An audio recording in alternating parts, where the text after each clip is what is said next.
Hello students, आज के इस वीडियो में देखेंगे डाइस यानी कि पासे का कॉन्सेप्ट।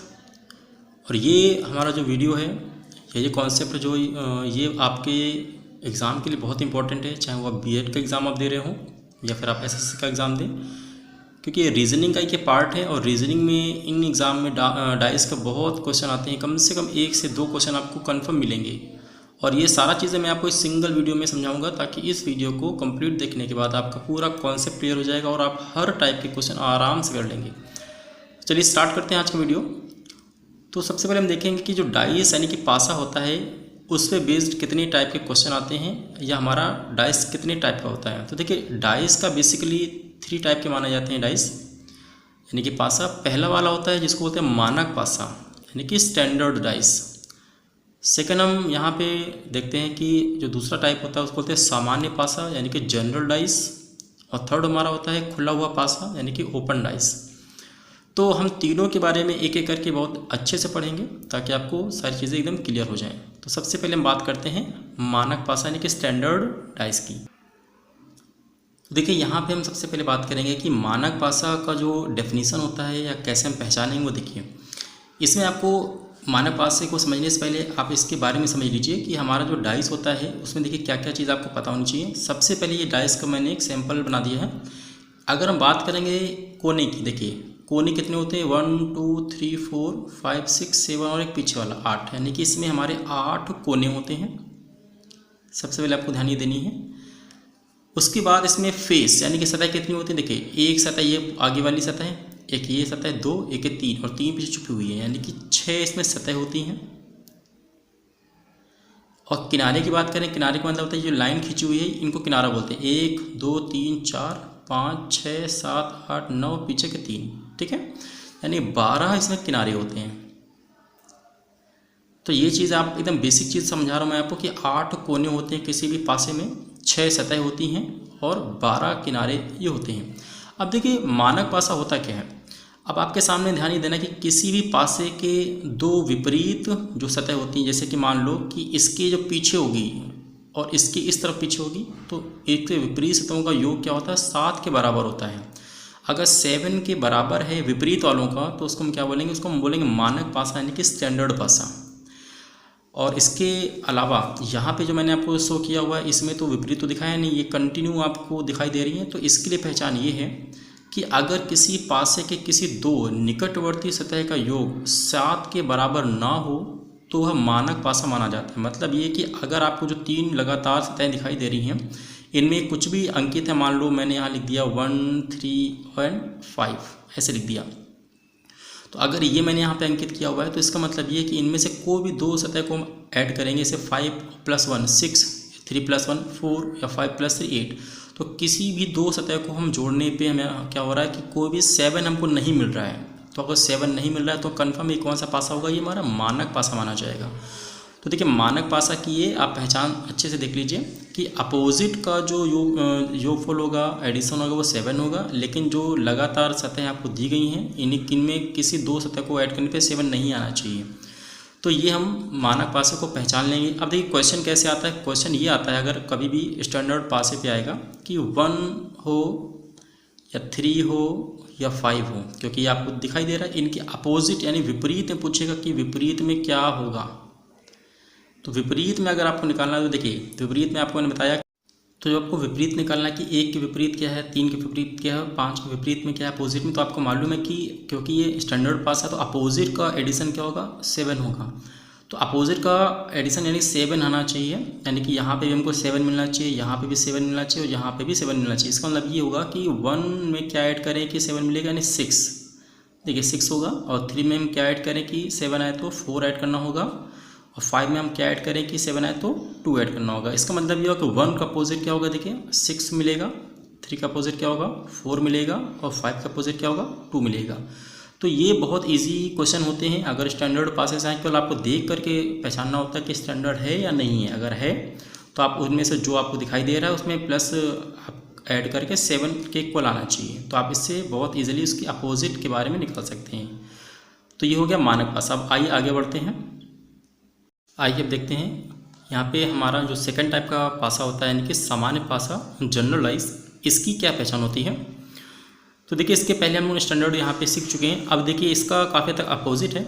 अगर कोई आपको पासा दिया गया, जैसे यहाँ पे आपको मैंने दिया हुआ है, इनमें से जो निकटतम सतह होती हैं, जैसे ये दोनों आपस में निकटतम है या ये दोनों निकटतम है, इनमें से आपको किन्हीं भी दो अगर सतह के नंबरों को ऐड करने के बाद अगर हमारा 7 मिल रहा है, यानी 7 के बराबर आ रहा है, तो ये हमारा कौन सा पासा होता है, ये हमारा सामान्य पासा होता है। जबकि इसमें आपके स्टैंडर्ड में उल्टा था कि पास की सतहों का योग 7 नहीं होना चाहिए, अपोजिट का योग 7 होना चाहिए था। लेकिन यहाँ पे क्या, पास की सतहों का योग अगर क्या है 7 है, तो हमारा पासा क्या होगा, वो सामान्य यानी जनरल पासा होगा।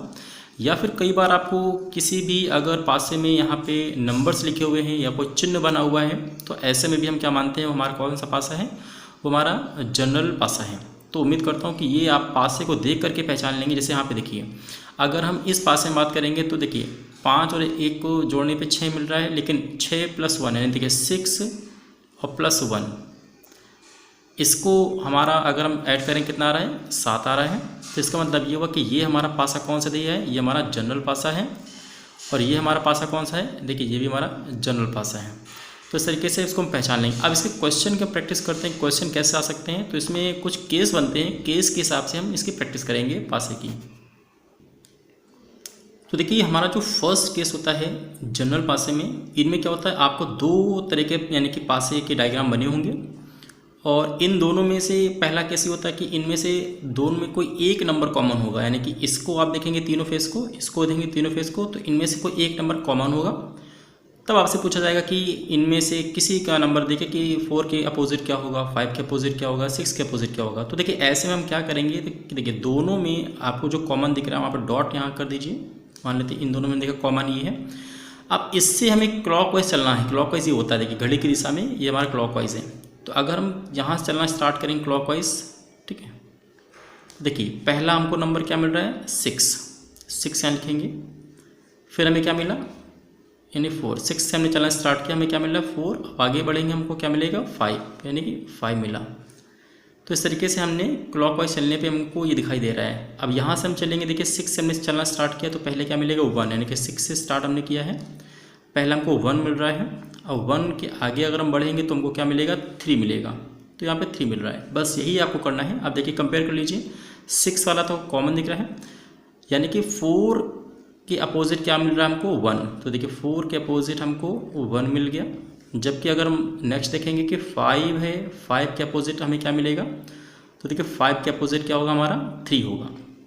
तो इस तरीके से हम अगर कोई एक नंबर कॉमन होता है तो हम बहुत आसानी से बाकी के निकाल सकते हैं। इसके अलावा जो देखिए कॉमन दिख रहा है हमको, तो जो कॉमन दिख रहा है उसके अपोजिट पूछेंगे, तो इन दोनों डाइस में से देखिए जो नंबर नहीं है, जैसे देखिए 1 है, 2 नहीं है, 3 है, 4 है, 5 है, 6 यानी कि आपको 2 नहीं दिख रहा है, तो जो मिसिंग नंबर होगा वही हमारा क्या कॉमन वाले का अपोजिट होता है, यानी कि 6 हमारे इसका अपोजिट होगा। तो ऐसे क्वेश्चन हमारे एग्जाम में कई सारे आते हैं। तो ये आपको ध्यान देना है कि अगर कोई एक नंबर कॉमन होगा तो हमें क्लॉकवाइज चलना है।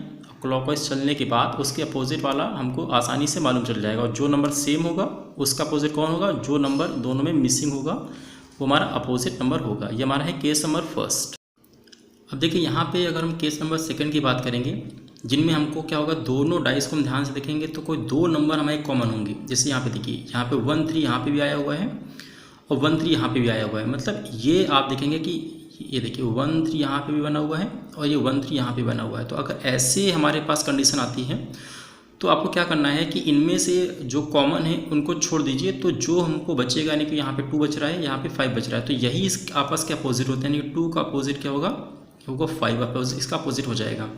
जबकि अगर हम 1 3 के अपोजिट की बात करेंगे तो देखिए 1 और 3 का जो अपोजिट होगा, तो अब उसका अपोजिट देखिए क्या होगा कि जो हमारे दो नंबर रह गए हैं, जैसे 1 भी है, 2 भी है, 3 भी है, 4 और 6 रह गए हैं, तो इसका मतलब ये होगा कि इन दोनों का अपोजिट क्या हो सकता है, 4 और 6 हो सकता है।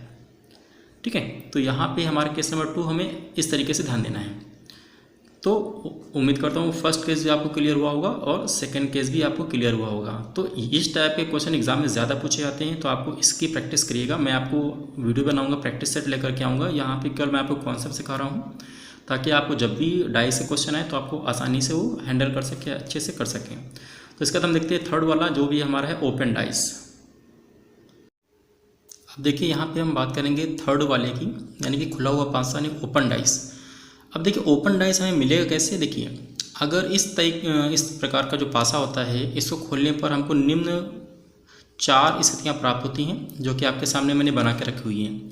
अब ये कैसे प्राप्त होंगी वो देखिए, इसको पाने के लिए मान लेते हैं जैसे आपके पास कोई अगर बॉक्स होता है, जैसे कि आपने जैसे कोई भी गिफ्ट पैक करने के लिए बॉक्स यूज़ करते हैं, तो उसको जब आप ओपन करेंगे तो आप देखिएगा उसको ओपन करने के बाद खुद उसको खोल के देखिएगा किसी भी बॉक्स को जो गिफ्ट के लिए होता है, तो इस तरीके से आपको उसकी स्ट्रक्चर बन सकता है या ये बन सकता है। इनमें से 4 में से कुछ भी हो सकते हैं, वो आपके पैक करने के ऊपर है या खोलने के ऊपर है। तो जब आप देखेंगे कि हमको 4 टाइप की स्थितियाँ मिलती हैं, लेकिन अब कैसे हम अपोजिट निकालेंगे वो देखिए। अपोजिट निकालने के लिए ध्यान दीजिए आपको यहाँ पे कि जो फर्स्ट वाला ये फेस होता है, मान लेते ये वाला, इसका अपोजिट हमेशा एक ब्लॉक छोड़ के अगला वाला माना जाता है। जैसे मान लेते इसका जो अपोजिट होगा वो ये होगा, ठीक है। तो यहाँ का अपोजिट ये मान के चलेंगे हमेशा। उसी तरीके से मान लेते हैं जो सेकंड वाला होगा इसको भी एक ब्लॉक छोड़ के, यानी कि इसका ये मान लेते हैं, यानी कि अगर ये 2 डैश कर देते हैं तो इसका अपोजिट ये 2 डैश होगा, ठीक है।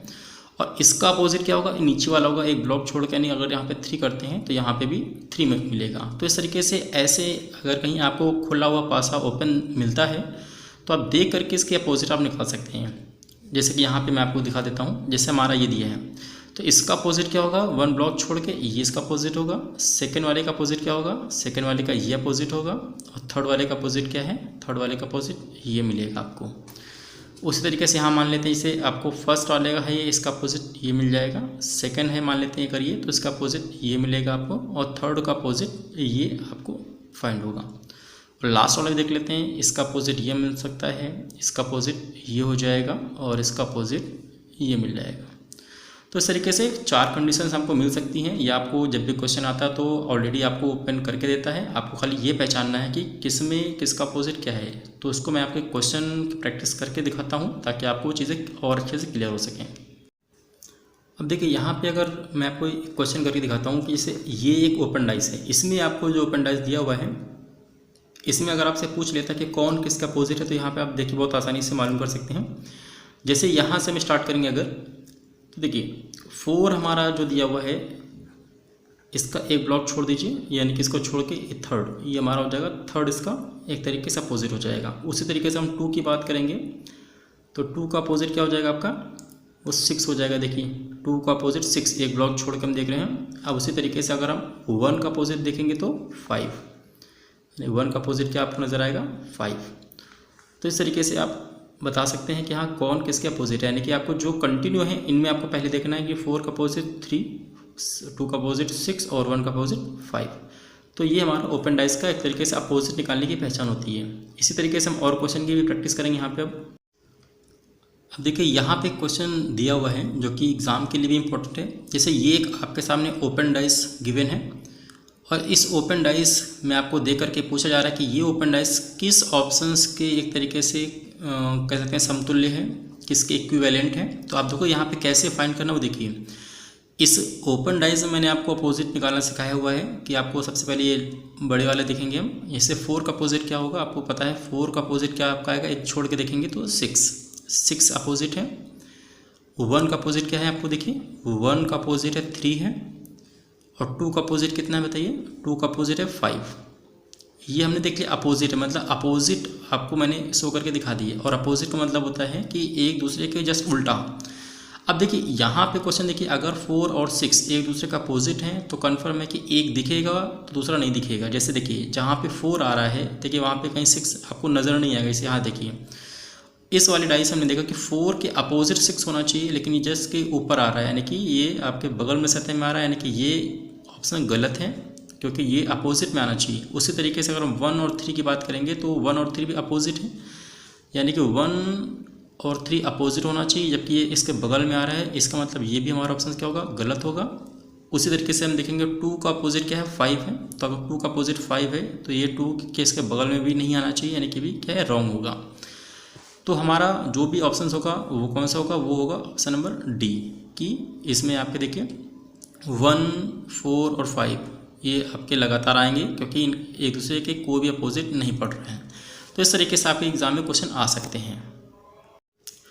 अब देखिए यहाँ पे हम सिमिलर क्वेश्चन की एक और प्रैक्टिस करेंगे। देखिए यहाँ पे भी एक ओपन डाइस दिया हुआ है और हमारे 4 ऑप्शंस दिए गए हैं। इनमें आपको बताना है कि ये ओपन डाइस किसके इक्विवेलेंट है। तो अब तक आपको काफ़ी आइडिया हो गया होगा कि यहाँ पे अपोजिट हम कैसे निकालेंगे। 1 ब्लॉक को छोड़ करके देखेंगे तो देखिए डी का अपोजिट क्या आपको दिखाई देगा कि जो डी है, डी का अपोजिट क्या है आपका एफ होगा। देखिए यहाँ से ये डी का अपोजिट एफ हो गया। अब ए का अपोजिट क्या होगा, देखिए सी होगा। तो हम यहाँ पे देखेंगे कि ए का जो अपोजिट होगा वो सी होगा और जो ई है ई का अपोजिट क्या होगा, ई का अपोजिट बी होगा। यानी कि कह सकते हैं बी जो होगा बी का अपोजिट क्या होगा, ई होगा। तो जब आप अपोजिट यहाँ पे निकालना सीख गए हैं तो अब आप देखिए कि अगर ये दोनों अपोजिट हैं तो किसी 2 लगातार सतह में नहीं आने चाहिए। तो हम एक एक करके देखेंगे कि देखो डी और एफ अपोजिट होने चाहिए। तो जैसे कि हम बात करेंगे यहाँ पे देखिए डी और एफ, यहाँ पे हमको नज़र आ रहा है कि ये दोनों तो एक साथ आ रहे हैं जबकि ये दोनों अपोजिट होने चाहिए। तो डी के नीचे कहीं आना चाहिए एफ, यानी कि ये हमारा ऑप्शन क्या होगा, ये रॉन्ग हो जाएगा। उसी तरीके से हम देखेंगे ए और सी भी अपोजिट है, यानी कि एक साथ नहीं आने चाहिए। तो यहाँ पे देखिए ए और सी एक साथ आ रहा है, यानी कि भी हमारा क्या है, ये रॉन्ग हो जाएगा। नेक्स्ट हम देखेंगे बी और ई अपोजिट है, यानी कि ए भी एक साथ नहीं आना चाहिए। तो बी और ई ये अपोजिट होने चाहिए लेकिन एक साथ आए हुए हैं, तो ये भी हमारा क्या होगा, ये भी रॉन्ग होगा। तो हमारा किसके इक्विवेलेंट होगा, यानी हमारा ऑप्शन नंबर बी हो जाएगा कि ये इस वाली डाइस के इक्विवेलेंट होना चाहिए। तो इस तरीके से हमने आज के कॉन्सेप्ट सीखे कि कैसे हमको स्टैंडर्ड डाइस, कैसे हमको जनरल डाइस और ओपन डाइस का कॉन्सेप्ट देखा है। अब इसके बाद हम जो नया वीडियो बनाएंगे उसमें हम आपको सिर्फ क्वेश्चन देंगे और क्वेश्चन को देने के बाद उसकी हम प्रैक्टिस करेंगे। और ये वीडियो आप अगर अच्छे से आप समझ जाएंगे, सीख लेंगे, तो आपको कन्फर्म है कि आपके बीएड के एग्ज़ाम में या कोई भी इस एग्ज़ाम में आप 2 से 3 मार्क्स बहुत अच्छे से आप 100% गेन करेंगे। तो नेक्स्ट वीडियो में हम सीखेंगे इसके प्रैक्टिस पेपर। तो मिलते हैं अगले वीडियो में, तब तक के लिए बहुत बहुत थैंक यू।